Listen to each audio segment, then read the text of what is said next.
You have achieved a major goal when you start your first job as a surgical technologist.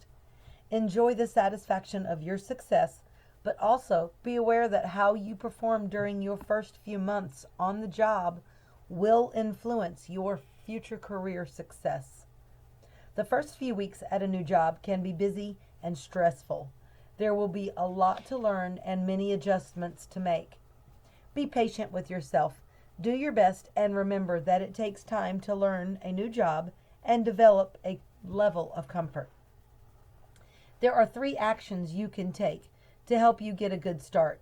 Shift your focus, make a good first impression, and learn all you can about the job.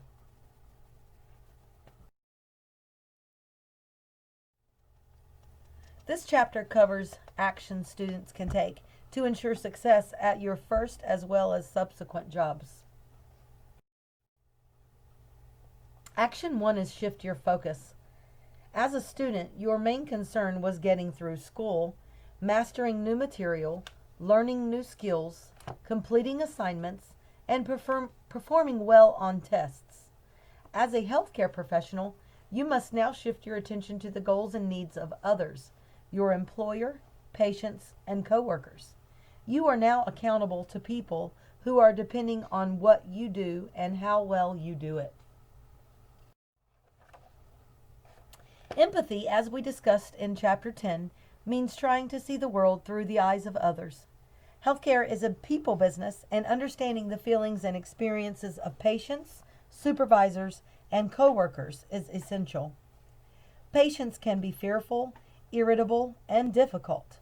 It is important that healthcare professionals make an effort to understand their feelings to best help them. Understanding that many supervisors feel the pressure of responsibility to manage others and to complete many tasks themselves can help you experience empathy and better work with them. Being informed about a problem doesn't mean that you have to find a solution. Sometimes the person just needs to vent and have someone to listen. When we start judging what others are saying, we often stop listening. So try not to judge. Even if we disagree with someone, knowing his or her point of view helps us better communicate and accomplish together whatever needs to be done. Action number 2, make a good first impression. Each time you meet someone new or perform a task for the first time, you have an opportunity to make a first impression. As a new grad, you may not be 100% confident in your abilities. First of all, no one expects you to know everything. There are 2 key factors under your control that influence first impressions: appearance and courtesy. Most people are strongly influenced by visual impressions. If you look as though you know what you're doing, you are likely to be perceived that way. Courtesy refers to being considerate and helpful. It means respecting the feelings of others and showing appreciation for the help you receive when you are on the job. One way to show your respect and courtesy is to learn and use people's names. You will be building relationships with coworkers, and courtesy will go a long way toward providing a good foundation for these important relationships. The first few weeks at your new job can seem overwhelming. Your education has provided you with knowledge and skills, but there will be a lot more to learn when you start your new job. Each facility has its own policies, rules, and procedures that you will be learning, as well as the proper operation of equipment, the location of supplies, and the correct way to fill out forms. For these and several other situations, note-taking is very useful. It will also demonstrate to your coworkers and employer that you care about your work and are detail-oriented. And as with everything else, if you have a concern, ask questions. Knowing when to ask questions is very important. Use your reading skills to learn all you can about your job. As a new employee, you will be expected to read employee manuals, policy and procedure handbooks, regulatory and approval agency standards, instructions and technical manuals, and other professional publications. Observe and learn from others to help understand the culture. I suggest when starting a new job, identify an experienced person in the workplace who has a positive professional characteristics and use that person as a role model. Create a workplace reference guide. Make yourself an area to keep all information given to you, such as orientation and training manuals, who to contact if you must be absent, schedules, facility directory, maps and floor plans of the facility you're working in, procedures and emergencies and inclement weather, and organizational charts. In Chapter 1, we were introduced to lists of competencies that employers value in their employees. Many of these competencies were taken from the SCANS report. They also correspond to standards developed by healthcare employers. These competencies are explained more fully in the following slides. The list on this and the preceding slides is not all inclusive, but does contain many basic healthcare workplace characteristics that contribute to providing good healthcare services.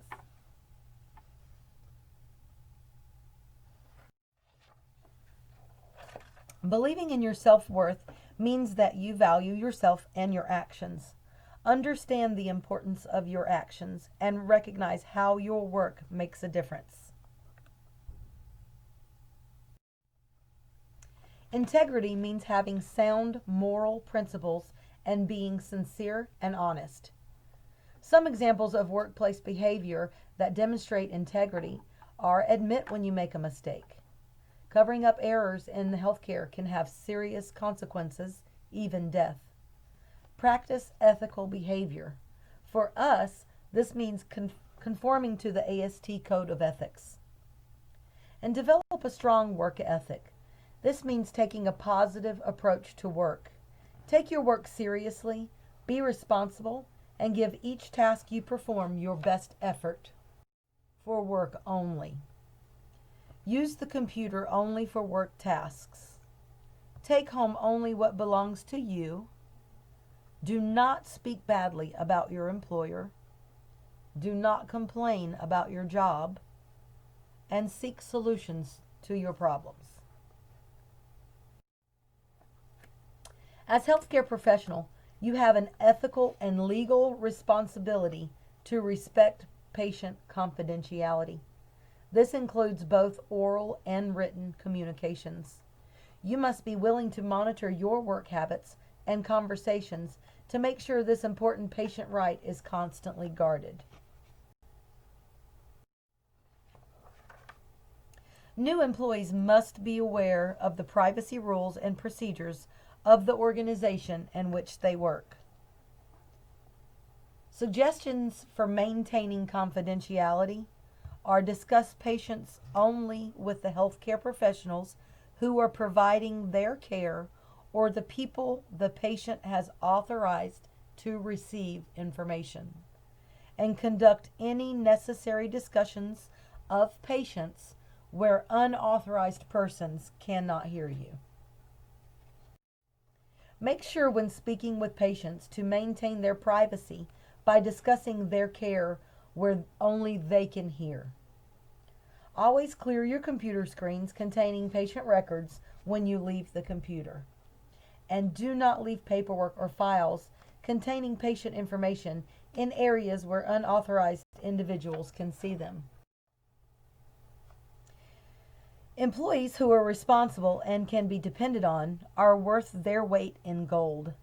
Some examples of acting responsibly are completing all your tasks, strive for accuracy, help out when needed, even when it's not your job, be on time, and follow through with everything you are directed to do or have offered to do. Getting along with others is one of the most talked about, yet taken for granted, workplace skills.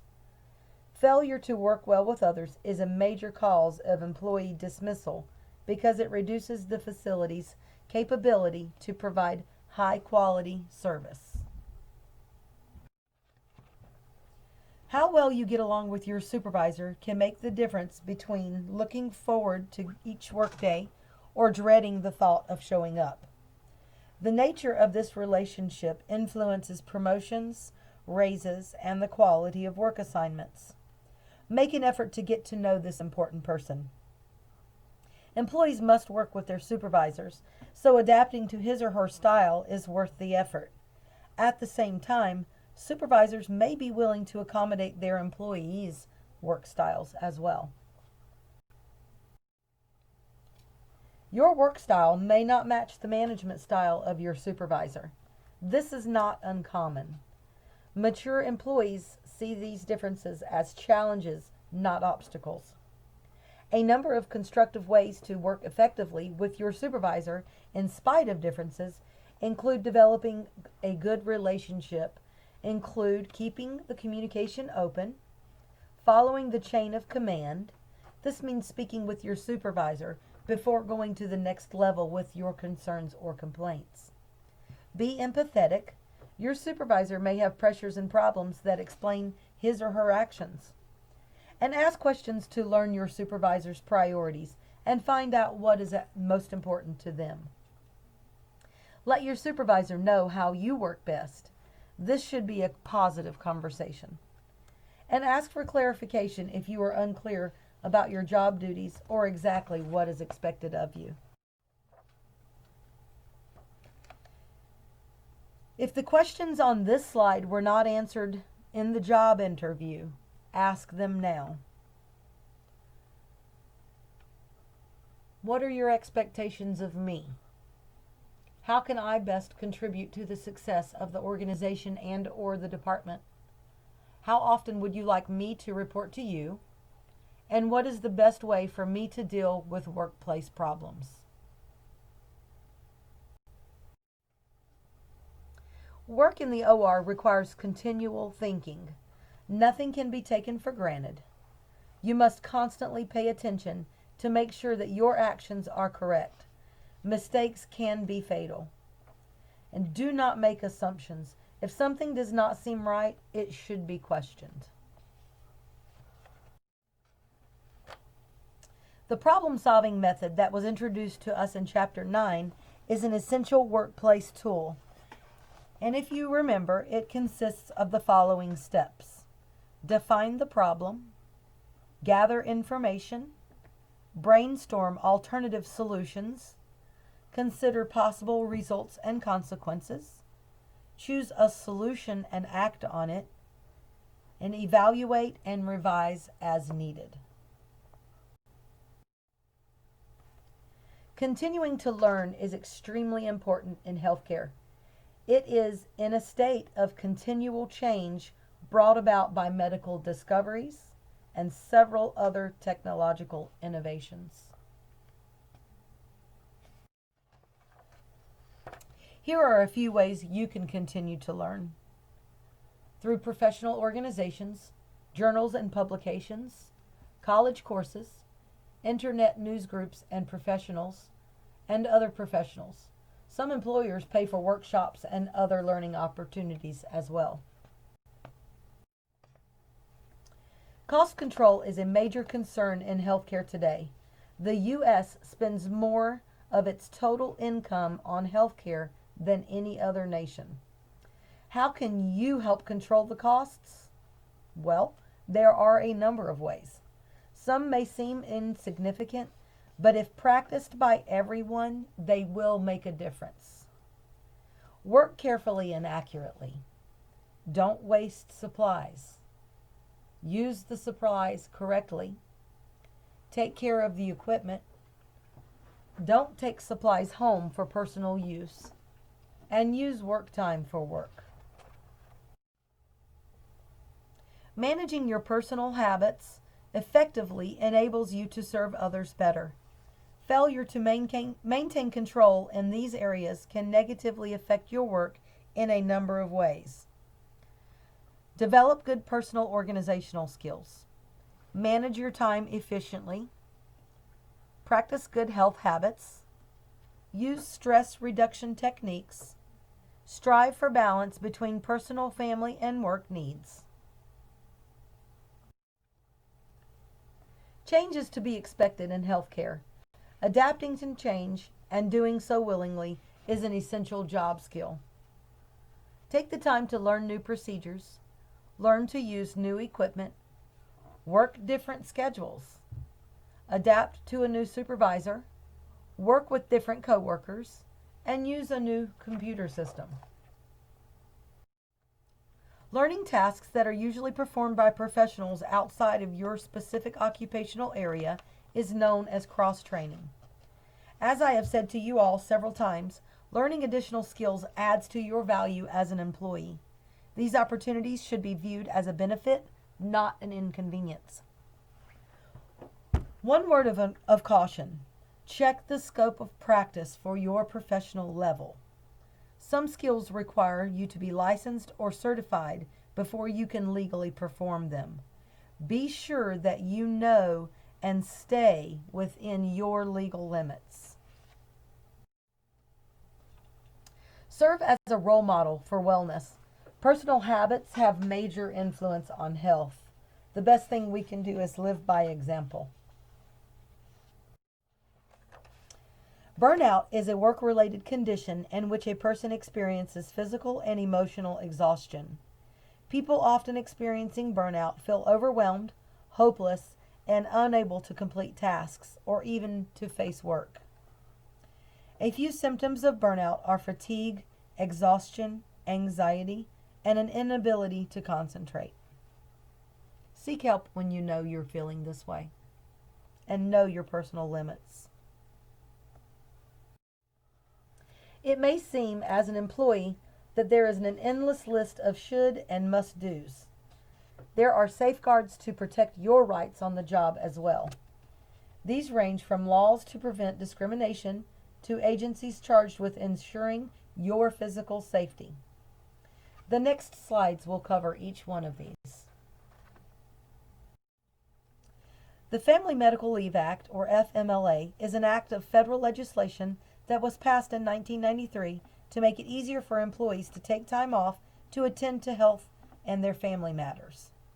There are certain eligibility requirements that include the following. You must be a public employee or work for an employer who has at least 50 employees.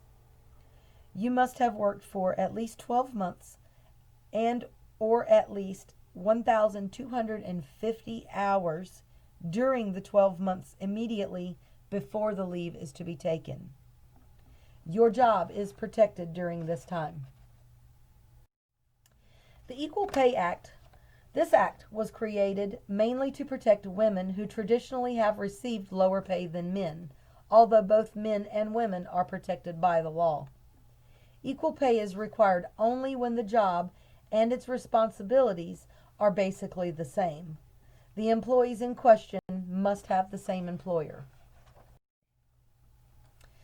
The Civil Rights Act of 1964. This law prohibits certain characteristics from being the basis for denying employment. Employment can still be denied because an applicant lacks the skills or attitude sought by the employer.